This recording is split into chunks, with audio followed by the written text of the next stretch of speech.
Greetings. I hope you find this useful as a guide to how to participate in the discussion boards. I discuss the rubric and also a sample discussion board posting. First is the rubric. The rubric is in three parts: content, which is 60%, timeliness, participation, and grammar, which is 24%, and critical thinking, which is 16% of the grade. So let's briefly go through the rubric.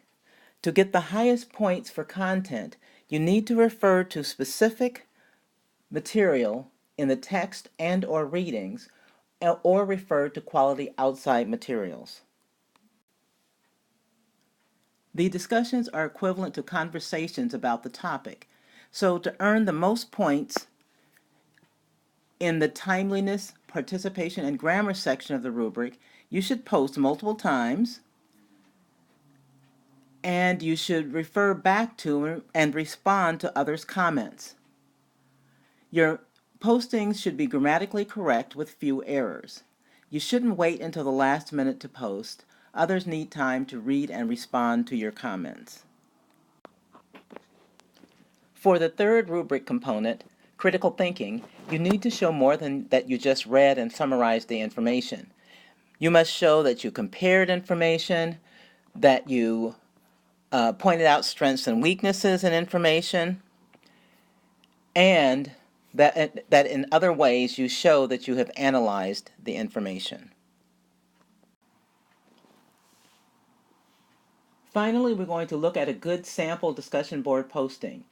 And although you can't see it here, this student posted 8 times during the course of the 3-week discussion. Her earliest post was at the end of the first week that the assignment was made available.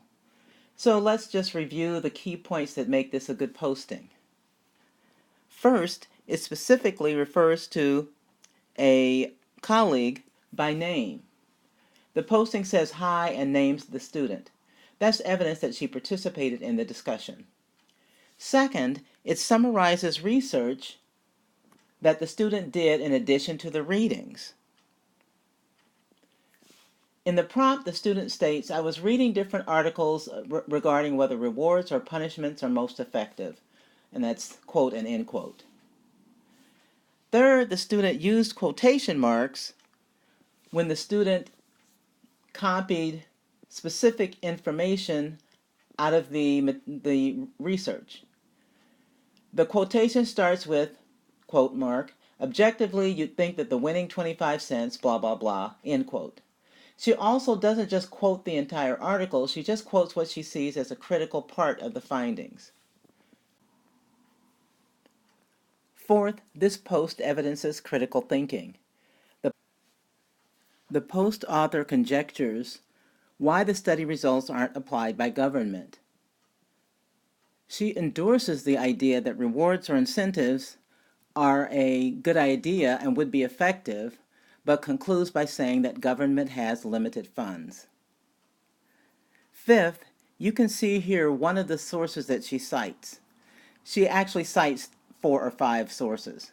So she cites the source, and of course the citation can be informal with a URL, and that's acceptable for a discussion board, even though it might not be acceptable for a full paper. So that's it. I hope this helps.